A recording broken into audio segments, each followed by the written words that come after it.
ligado, então, a essa questão mais ampla, como se interpreta o livro. Há 3 pontos de vista que têm sido adotados, tanto no judaísmo como no cristianismo, para interpretar o livro de Cantares. Só um adendo, que eu coloquei aqui do lado, achei bem legal aí que uma antiga regra rabínica ensinava que nenhum judeu deveria ler Cântico dos Cânticos antes de ter atingido a idade de 30 anos. Por quê? Porque a linguagem é uma linguagem erótica. Não é uma linguagem suja ou pornográfica. Também não é uma linguagem ascética, mas é uma linguagem erótica. Toda descrição dos casais é intensamente erótica. Talvez uma tradução mais literal, como a Almeida Revista Atualizada, perca um pouco a força. Mas se você vai, por exemplo, para a nova tradução linguagem de hoje, primeiro fica bem clara as divisões, né, quando o noivo fala, quando a noiva fala, quando os corais cantam ou respondem ou iluminam a situação ali do ambiente, mas você começa a ver a autodescrição e a descrição mútua entre eles, a linguagem toda sexual, toda carregada de erotismo. Okay? Então, por isso, essa regra rabínica, menos de 30 anos, menores de 30 anos não poderiam chegar perto de Cântico dos Cânticos. Né? Mas quais são as 3 formas de interpretar o livro? A primeira forma, talvez a mais antiga, é alegórica. A ideia, então, por exemplo, para rabinos judeus como Rashi e Ibn Ezra, seria que o Cântico dos Cânticos seria uma alegoria do amor de Deus por Israel. Alguns pais da igreja, como Hipólito de Roma, tratariam o Cântico dos Cânticos como uma alegoria do amor de Jesus Cristo pela igreja. Ou, no caso de Orígenes, Gregório de Nissa e Bernardo de Claraval, já na Idade Média, Cantares seria uma alegoria da união mística da alma do fiel com o próprio Deus. Bernardo, um dos meus pais medievais prediletos, ele pregou 86 sermões em Cantares 1 e 2, só nessa perspectiva. Okay? Então, o livro de Cantares seria uma grande alegoria, celebrando a união mística da alma do fiel com Deus ou com Jesus Cristo. E a ideia aqui é, lembrando do método alegórico, cada detalhezinho do livro tem alguma ligação com a fé cristã e com a devoção e a mística cristã. Okay? Nesse sentido, pouco importa se a história foi um evento literal, Salomão foi o autor do livro, Salomão está sendo descrito ali, os detalhes históricos não importam. O que importa é o simbolismo místico do livro. O que o intérprete ele achava, ou ele acha, no livro de Cantares, quando ele o interpreta alegoricamente?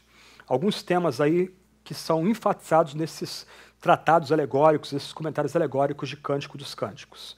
Buscar encontrar, desejo de intimidade, alegria da comunhão ininterrupta, arrebatamentos e êxtases da consumação, os impedimentos ao companheirismo, as ameaças de ataques externos e internos, a manutenção da intimidade, o apego, a lentidão em reagir, reconciliação depois da ruptura, poder do louvor, os pecados que atrapalham. Então você começa a ler comentários da patrística de Cantares, comentários medievais a Cantares. Tomás de Aquino, o último livro que ele começou a escrever antes de falecer foi um comentário místico de Cantares, de Cântico dos Cânticos, né, para ser usado, inclusive, no rito da ceia. Esses temas estão todos presentes nesses livros. E todos da perspectiva do fiel com Deus, da igreja com Jesus Cristo. Okay? Então, o livro de Cantares sendo lido como um livro de devoção entre o fiel e Deus, igreja, Jesus Cristo.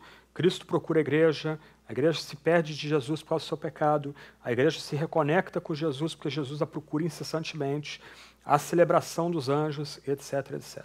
Então, esses são alguns temas presentes nesses comentários alegóricos ao livro de Cantares. Segunda forma de interpretar o livro é o significado literal, que, por incrível que pareça, é o predileto da maior parte dos eruditos protestantes do século XIX, começo do século XIX, ou final do século XIX, começo do século XX. Quase todos os livros que eu consultei para preparar a palestra, eles vão tratar de Cantares um foco puramente literal. Então, a ideia desses comentaristas é que a história retrata o amor de 2 amantes e o livro enfatiza elementos éticos relacionados à paixão e o casamento. Okay? Então, esse é um segundo nível uma segunda forma de ler o livro de Cântico dos Cânticos, buscando apenas o sentido literal da história e destacando os princípios ou aplicações para o relacionamento conjugal entre aqueles que estão debaixo da aliança ou estão em aliança. O terceiro, eu recomendaria o Goldsworthy. Ele tem uma sessão, inclusive, que ele vai debater como interpretar tipologicamente Cantares, é tratar o evento literal.